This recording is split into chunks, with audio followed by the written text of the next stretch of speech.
Okay, welcome to our New York Giants Preservation Society meeting for tonight, which is Wednesday, September 3rd, 2025, with Alan Gaff. Alan will be discussing his relatively new book on Christy Mathewson.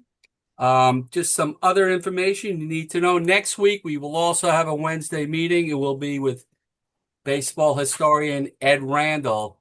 Ed will be talking about uh, baseball, following the Mets, seeing games at the Polo Grounds, but more importantly, about his organization called Fans for the Cure, which is an organization that hopes to eradicate prostate cancer, as September is Cancer Awareness Month. So, anyway, this Saturday at the site of the Polo Grounds, where Willie Mays made famous and where he lived, there's going to be a special event going on. And for the next couple of minutes, I'm going to turn the program over to Michael Mays. Michael is going to be discussing what's going to be happening there. He is also going to discuss his organization, the Youth Rescue Project. And here is the flyer that had gone out on what's going to happen at Saturday. So instead of me talking and not knowing enough, Michael was kind enough to come on tonight, speak for, anywhere from 3 to 5 minutes of what's going to be going on Saturday. And if you'd like to make any donations to his organizations, he can tell you how to go about doing that as well. So before we introduce Alan, let's give it up for Michael Mays. Hey, Michael. Michael, the floor is yours. How are you guys? Noble. So as some of you know, Saturday, kind of emulating the Mays way, how Dad used to do it on the block, St. Nick Place, right in front of 80. Back to School Street Place Invitational. That's a bring back. We used to do it back in the day. We did it the first year after September 11th. Thought the kids were feeling a little moody, so we set up a play day. We do stickball, double dutch, skelsies, hopscotch. We do races to the corner. We have a 3-on-3 demo out there. Taekwondo masters out there just to engage these kids in all traditional New York kind of street activity play. So we're encouraging you guys all come and bring family. Have a good time. FDNY is cooking for the kids. Police department's coming out. They got a bunch of book bags. Sending out their street team. They're going to do a bunch of giveaways.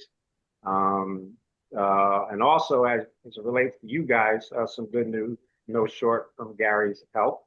That plaque that was down in the Polo Grounds with the home plate on it, I got it restored, and we're going to have a ceremony, give it back to NYCHA and the mayor in the morning. So that'll be going on too. So yeah, hope you guys will come on out. And Michael, what is the time frame for this event, the whole day? Yeah, what I'm struggling with right now is mayor's availability for this dedication. So we're still, by tomorrow, I'll know whether the dedication's at 9 in the morning or noon. We were trying to do it later because there'd be more people and more available, but that's kind of depending on his schedule.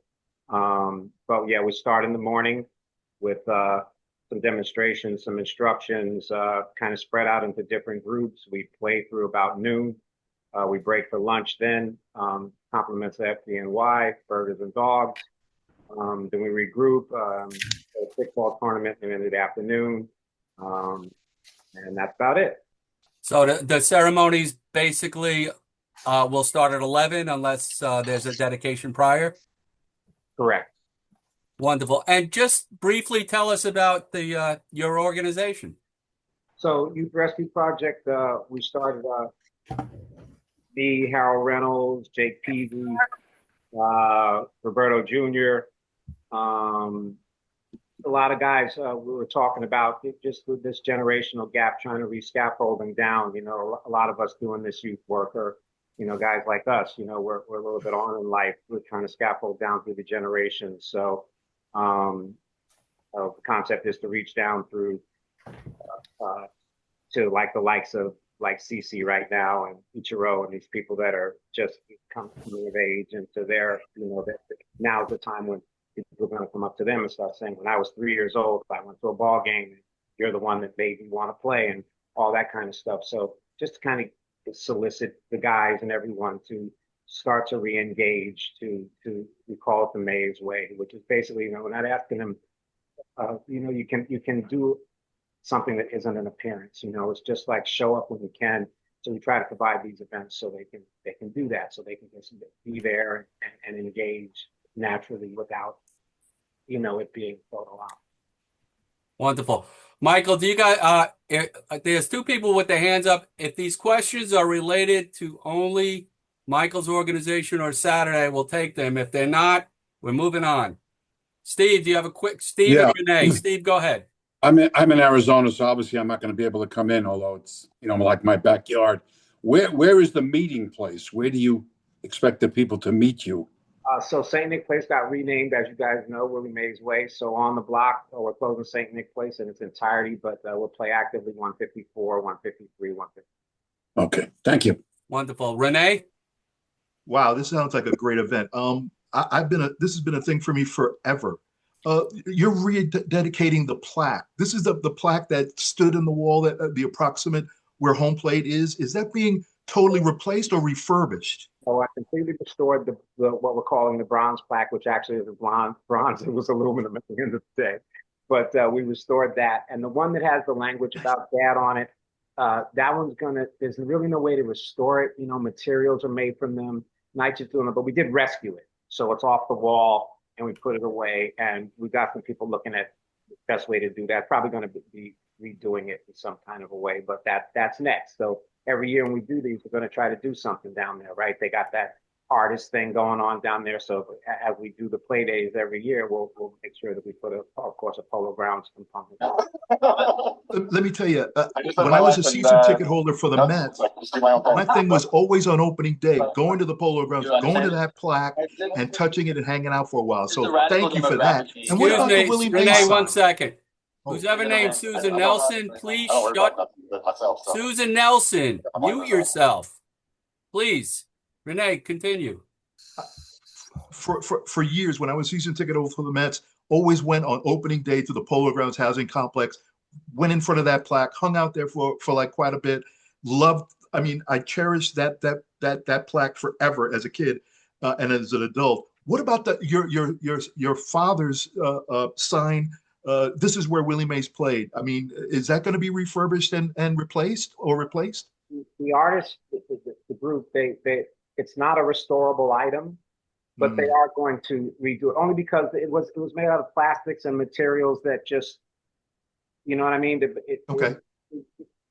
And the edges are completely gone, but it is their intention to, I don't know, there's a word in restoration for when you remake, remodel. It's like one step. It's kind of more of the kind of restoration you see done by that guy in Arizona or in Las Vegas. Okay. They'll have to redo it. But okay. Yeah, we're going to redo it.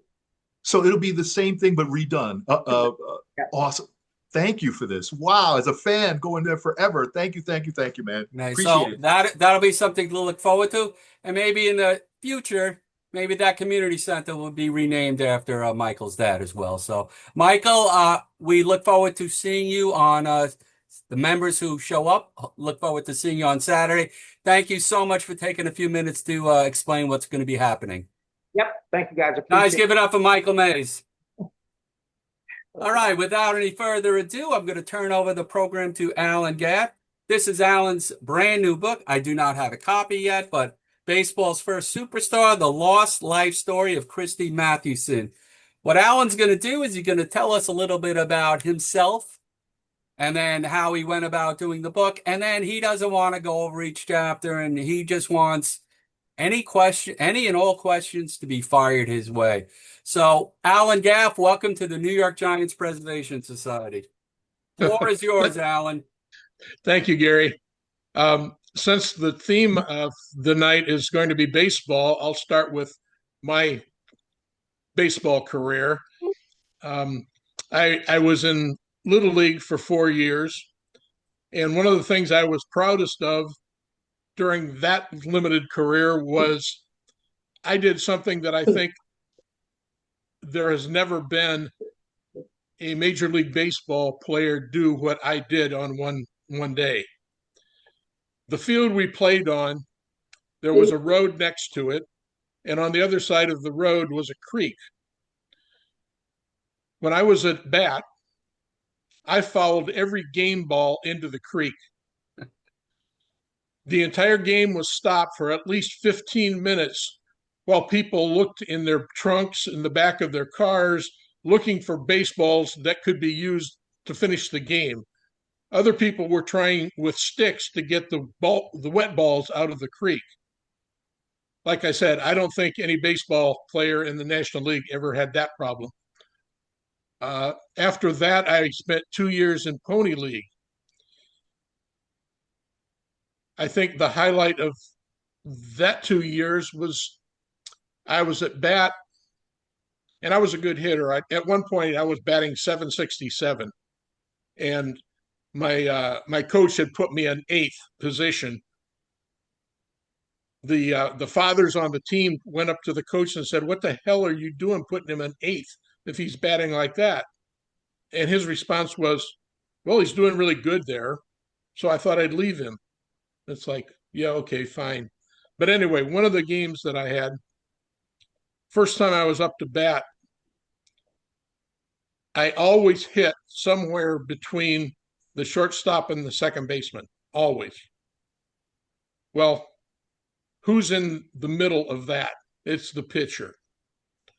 The first time I was up to bat, I hit the ball right back at the pitcher, hit him in the arm. It bounced off. I had an infield hit. The second time I came up, they had a new pitcher. I hit the ball right back into his thigh, bounced off, had an infield hit. The third time I was up, another pitcher, because I kept knocking him out of the game, I hit this ball back, and I believe I hit him in the side before he could get his mitt over to cover it. Another infield hit. The fourth time I came up to bat was the fourth pitcher on the other team. He was scared out of his mind, and he kept looking over at the bench at the coach saying, "What am I supposed to do?" And the coach finally said, "Well, you're the last pitcher we've got. Go ahead and walk him." So that was one of the highlights of my Pony League career. I didn't go any farther than that because I had become a teenager and liked to do other things besides baseball. So that ended my career. But I've always been interested in baseball. I remember, as do probably some of you elder statesmen, watching Mickey Mantle and Roger Maris in their home run derby on television in black and white.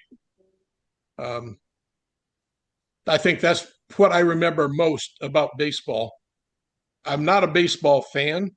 Like I mentioned to Gary, Maureen and I are fans of Formula One.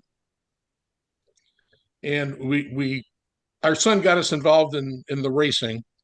And as I told Gary, there's something about our interest that you would never do as baseball fans. For example, when there's a race in China, we get up at 3:00 in the morning to watch the practice. I doubt if anybody that's listening now would get up at 3:00 in the morning to watch a baseball team practice. So that's where our sports lie right now. But over the course of my life, I've written, at this point, 17 books, 15 on military history, 1 on Lou Gehrig, and this last one on Christy Mathewson. I've got a number of other books in the process of being published. I have a complete manuscript done about a 2-year correspondence between Lou Gehrig and Rogers Hornsby in the years 28 and 29. Haven't sold that one yet, but I have sold a book on Swat Milligan. I don't know if you've ever encountered that name before, but it was a fictional baseball player probably a slugger better than anybody ever in real life. But it was such a situation that he would only bat at the end of the game when things were critical. And according to the rules of the fictional league that he was in, you could score as many runs as you could until the ball could be found and brought back into play. So he would hit the ball in various ways. One of the examples was he hit it into a coal car that was moving by and scored over 1,000 runs before they could get the coal car tracked down and the ball returned to the field. That manuscript is going to be published by Summer Game Books in 1926, probably about the time the new season starts. My next book is going to be out about the same time, but it's going to be another military history book titled The Scalp Hunter, about Robert Rogers and his Rangers in the French and Indian War, which will be the first real story about those people. You seem like you're a very busy guy, Alan. Oh, I haven't even got to the end of the list yet. Then let's see, what else do I have on my list? Oh yeah, the one manuscript that I'm working on now is tentatively titled Oops, Baseball's Boneheads. Now, I'm not a big fan of statistics, but everybody that's involved in baseball kind of at least likes some statistics like ERAs or RBIs or whatever. This book is going to look at baseball from the other direction, because I've got about a little over 60 players from pre-war or pre-World War I baseball who describe the worst mistake they ever made in their career.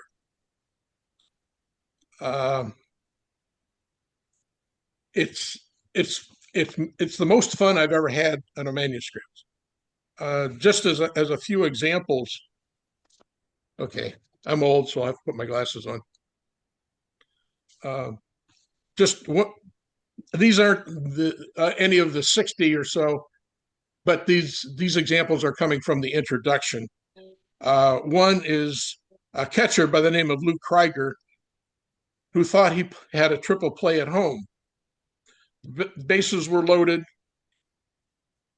The pitcher threw a ball wide of the plate. He missed it, went after it, picked it up, came up to the plate as the man from third on the pass ball was trying to score, tagged him out. The man from second came around the bases, tried to score, tagged him out. The man from first came around the bases and tried to score, and Krieger tied him out, tagged him out. He was going around with his chest puffed up, figuring, I'm a catcher and I just made an unassisted triple play, until the umpire said you picked up the wrong ball. Apparently, the opposing on-bat batter had a ball hidden underneath his armpit and dropped it when he saw the ball go past the catcher. Krieger picked up the wrong ball, and his triple play was ruined completely. So, Alan, these look like they're going to be great topics for your books.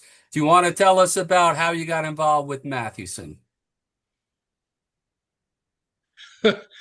It all started with my Lou Gehrig book. I was doing research for a military history book on World War I.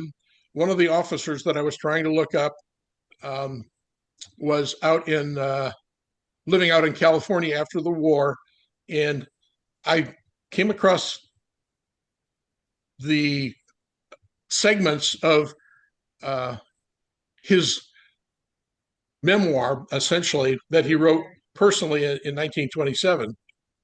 And I thought, well, that would be interesting. I did an extensive search on Google and everywhere else I could think of. and nobody had ever used it before. So it's like, oh, well, that's interesting. So I wrote it up, all the different segments, and got in touch with my new agent. He was so excited, he called Simon and Schuster, and the next day, Simon and Schuster and my agent made an agreement to publish it. But in the process of doing background research for that, I had come across information about Christy Mathewson. So that's how Christy Mathewson came to be. And essentially what Christy Mathewson book is, it's in essentially two places, two pieces. The first piece is why he was called the first baseball superstar.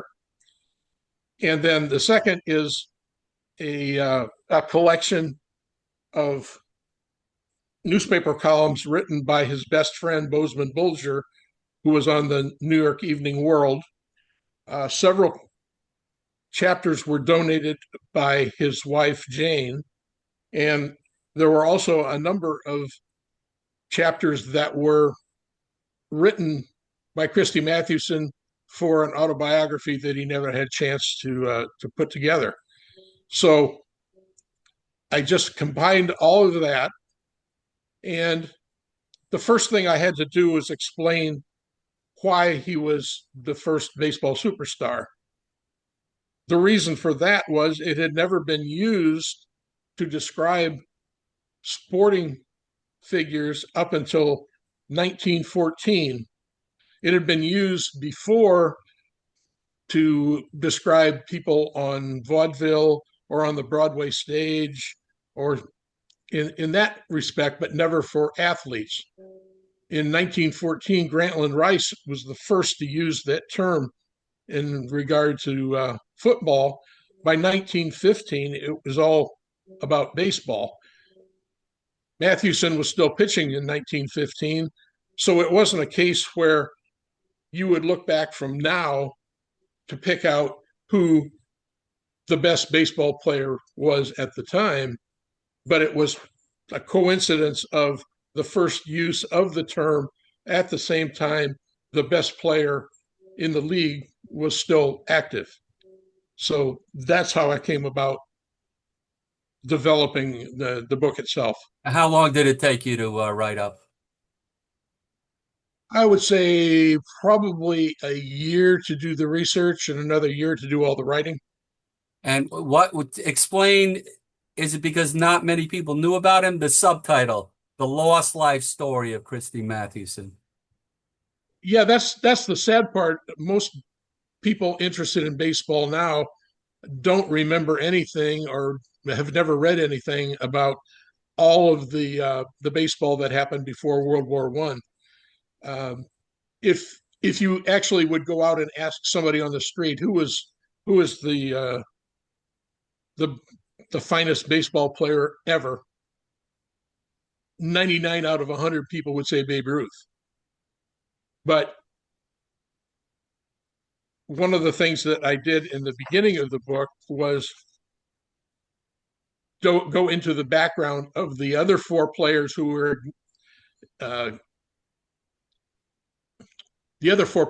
entered the Baseball Hall of Fame at the same time as Christy Mathewson, which would be Honus Wagner and Ty Cobb, Walter Johnson, and of course Babe Ruth. So I did some investigating into the backgrounds of each one of those players to figure out a way to cut them out of the best player ever at that point. And it was fun to try to go into their backgrounds and find out some of the strange things that don't really make it into the books. One example is Honus Wagner's favorite friend was a dog named Jason Weatherby. Now, I've had several people who were big Honus Wagner fans get in touch with me and say, I'd never heard about the dog before. So it's really refreshing to me to be able to present information that's not readily available to even people who are really really interested in the subjects. Um, best way to get the book is through Amazon. Amazon, at least when the book first came out, Nebraska was offering a 40% discount off of the book. So I don't know if they still have that offer going or not. It'd be worth trying if you want to save a little more money. Wonderful. All right. Mars, you're up. Uh, well, thanks for joining us. I'm a little confused. I thought that most of this discussion would have been about Christy Mathewson, and most of us in the New York Giants Preservation Society are quite familiar from the franchise's humble beginnings. So I have my question is this. The Giants were like a franchise that later on became the Ruthian franchise of the Yankees. But before that, it was John McGraw and the New York Giants. And Mathewson, I believe, had 373 wins with a team that was mostly in first place or pretty close to first place in off years. Now, Walter Johnson pitched for a last place team. Now, as much as,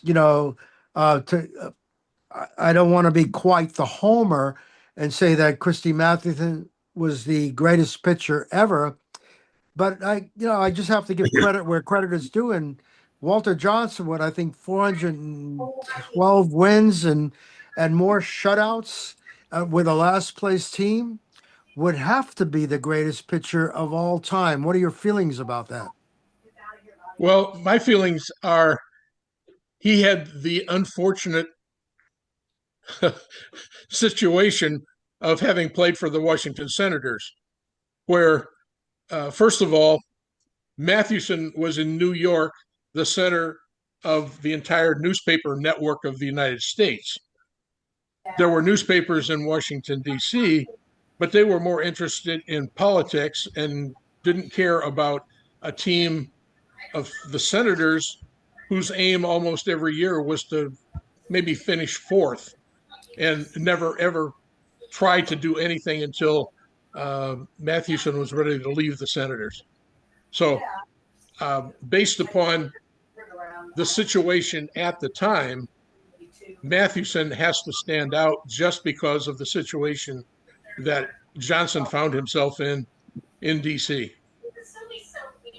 There's no. Well, thank you. I don't object to the fact that he was a great pitcher, and you can make the arguments that if you get into the statistics, which I hate, but if you get into the statistics, you can make it a good argument for it.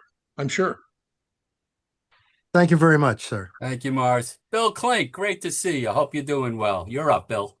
Looking forward to many comments next week with Ed Randall. Good. I have certainly my take on all of that. Really, an offer and a reaction to your first story. An offer. Do you have this program? It's Christy Mathewson Day at Factoryville, May 20th, 1939. No.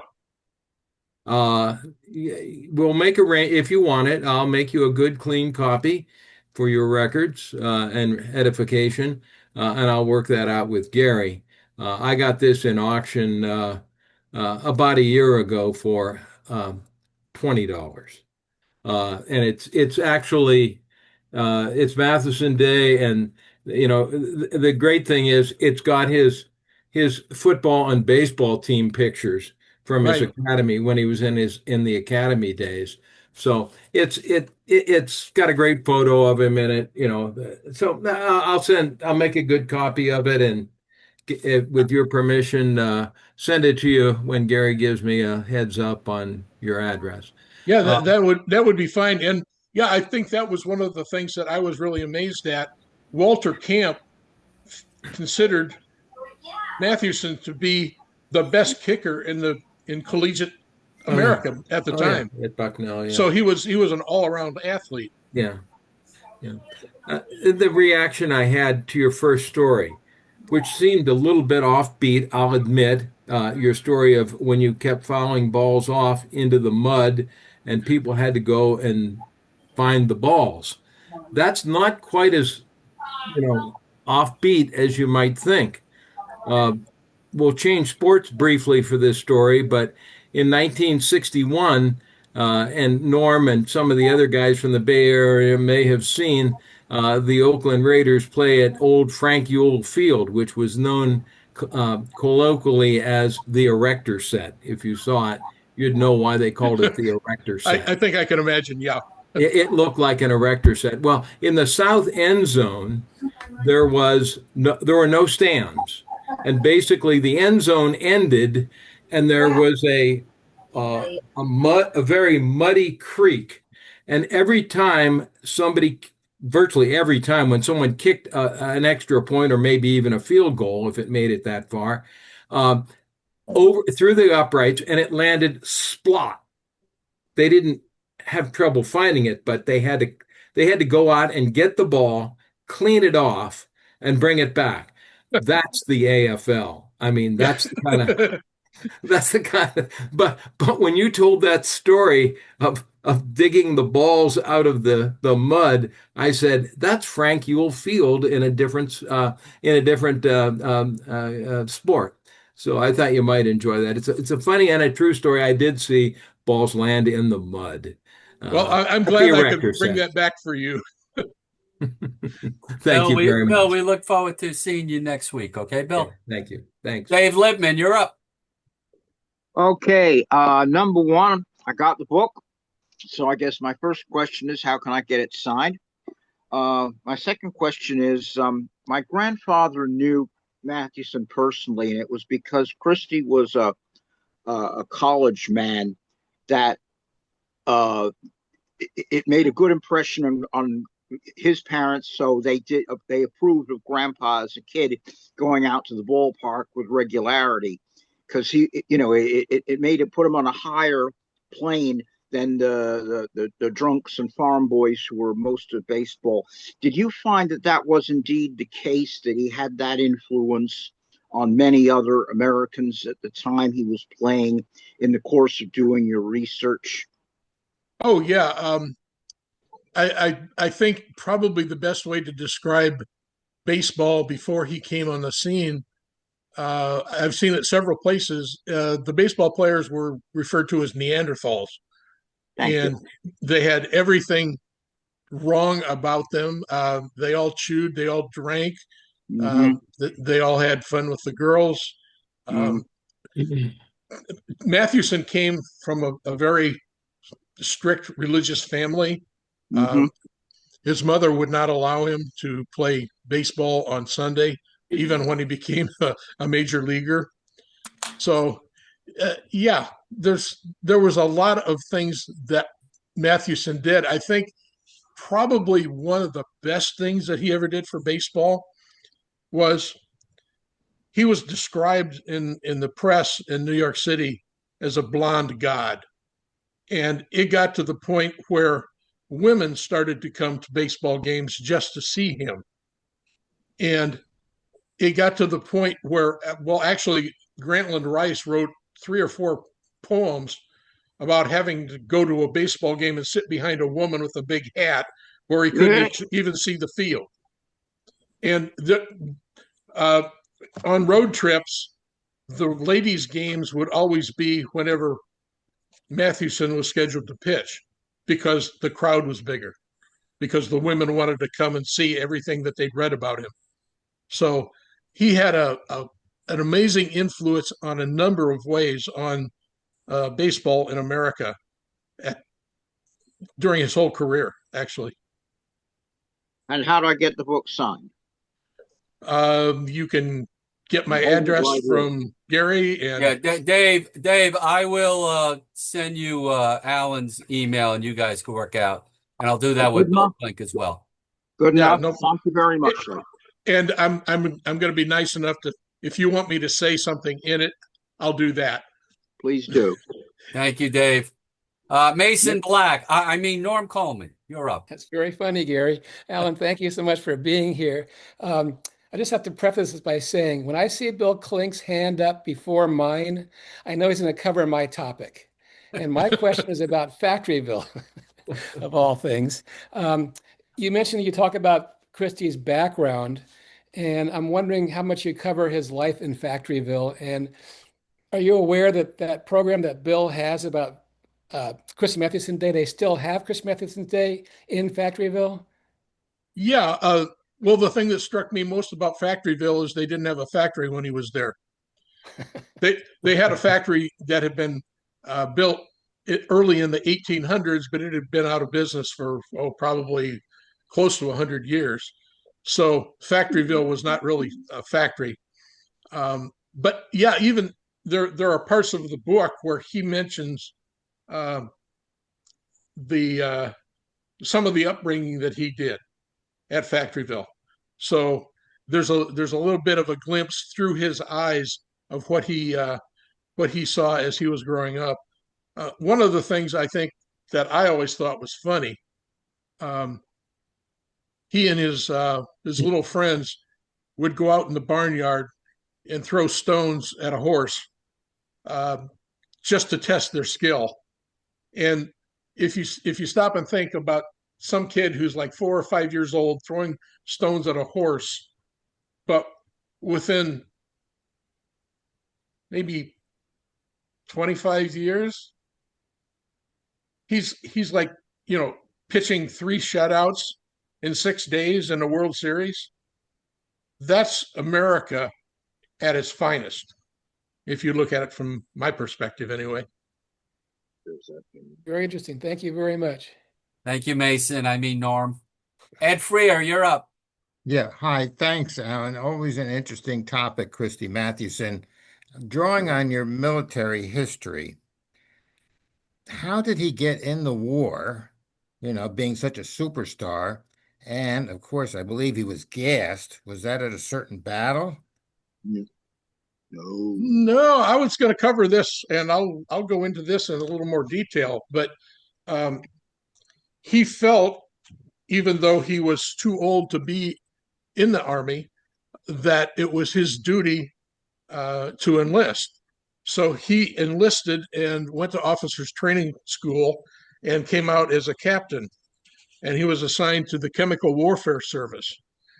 Now, the whole problem with his military service was based on Ty Cobb and Cobb's assertion that there was a training facility where things went badly wrong, and there were over a dozen people that were gassed, 8 of whom died, and Mathewson came out, and if I can find the actual quote, I've got it somewhere.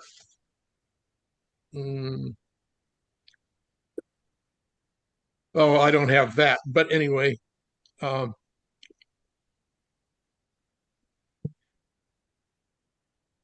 Cobb started that whole rumor, and it's essentially a rumor, but Branch Rickey was also at that same place at the same time. And when Ricky's book came out, this is what he said. He said, "That is not true. I went through the exact training with Matty and was with him immediately afterward. He had no mishap after the final field training exposure. In fact, Matty took part in an impromptu broad jump contest and outleaped everyone in our group who cared to try, and by a comfortable margin." That does not sound like somebody who had been gassed. And another aspect of that was his wife, Jane, twice tried to get a pension based upon the possibility that he had been exposed to gas, and that was caused his death. But there was no information about any physical ailment or disability when he had his exit physical from the Army. So, in my opinion, Ty Cobb lied about it just to get some, I don't know, more sales, I guess. But, and the interesting thing is, just a few months ago, Fox Nation, associated with Fox News, did a little snippet about 12 to 15 minutes long about Christy Mathewson. And they got in touch with me because they thought I would or I would agree that that is something that happened to him. And after we had talked for an hour, and he come up with this and said, "Well, what do you think? Do you think he was gassed or not?" And I said, "No." But anyway, they still went through with the program. My interviews are still there, but they just kind of skipped over any of the details about the Ty Cobb story. Thank you, Ed. Thank you. Mr. Weber, you're up. Unmute, Jim. Jim, unmute. Really appreciate your book. I'm sorry, I just got it here recently. Fabulous information, especially, just after the turn of the century. I know nothing about baseball during that time. You really filled in a big gap for me, and I appreciate it. Thank you very much. Well written. Enjoyed it immensely. Oh, thank you very much. I appreciate that. Thank you. There have been a few people who don't like it. A matter of fact, there's somebody, I won't say who, has a review of it on the internet, and basically said that since Bozeman Bulger had ghostwritten a number of books for other people, including McGraw's autobiography, that he thought, to make Mathewson look even better, that he lied about Mathewson when he wrote his segment about his life. And I was thinking, his wife wanted to have a biography of him to explain what he was as a man more than just a baseball player. So she would have got in touch with somebody who would write lies about her husband in the newspaper. And I'm like, I think this guy's an idiot, but that's just my opinion. I don't know how anybody could ever question his record. It's untouchable. It's unbelievable. Exactly. And it's a tragic way to end his life too. One of the things that I can read to you that's not in the book is it's a quote from him while he was in Saranac Lake, suffering from the tuberculosis that would soon kill him. But these are his words. "I'd write letters and read, but most of the time I'd lie there waiting for the cure to take effect. You get into a very peculiar frame of mind. There's no doubt about that. To your own surprise, you will find the tears rolling down your cheeks. I had plenty of time to think over a lot of things. It came to me that life with most people is just one scramble after another dollar, another thrill, or another meal."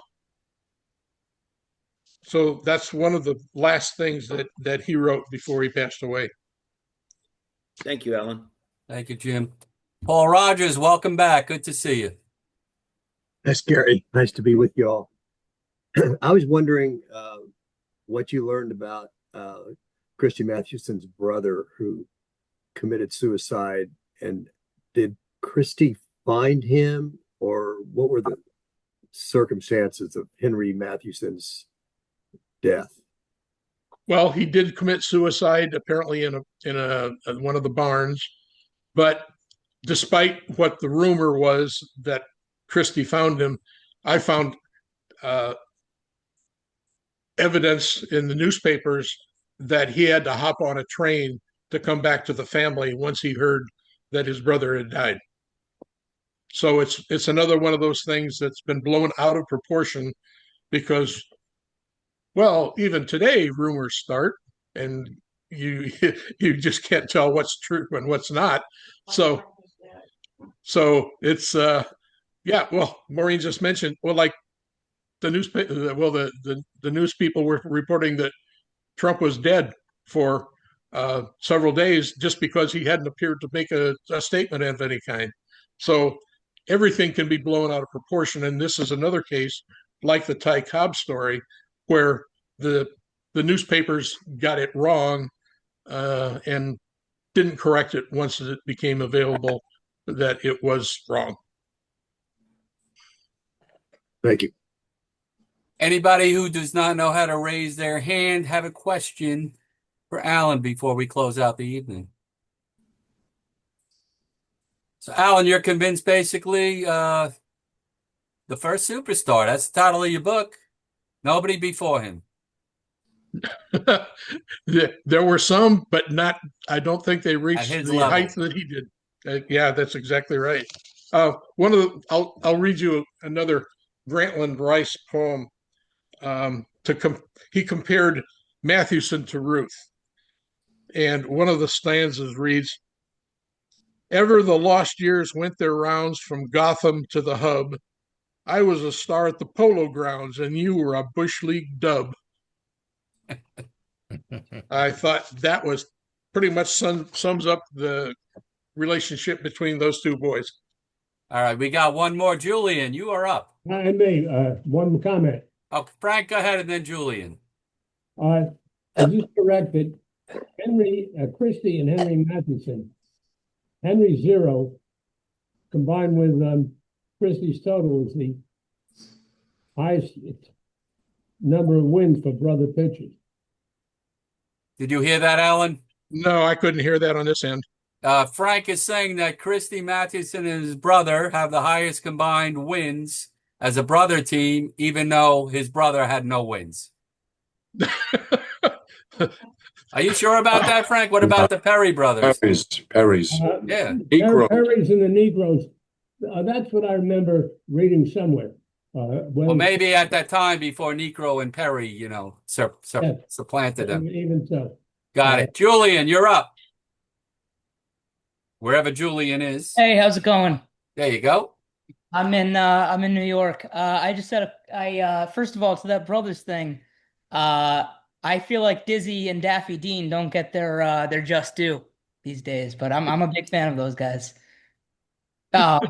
Yeah, but my question was, I heard in Ken Burns Baseball that Mathewson was brought in as kind of a consultant to see if everything was on the up and up with the 1919 World Series. I was wondering how much accuracy can you speak to for that? After a year's research, I never found any reference to that whatsoever. All right. Well, I heard there were a lot of inaccuracies in that documentary. Glad it was cleared up. Yeah, I'm not saying it didn't happen. It's just like I never found it, and I can guarantee you that I can do the research as good as anybody in this country at this point. 100%. Appreciate it.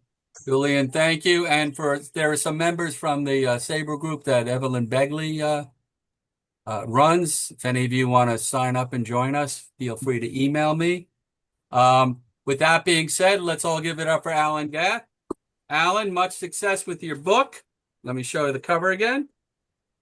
And Alan said the best way is through Nebraska or Amazon. So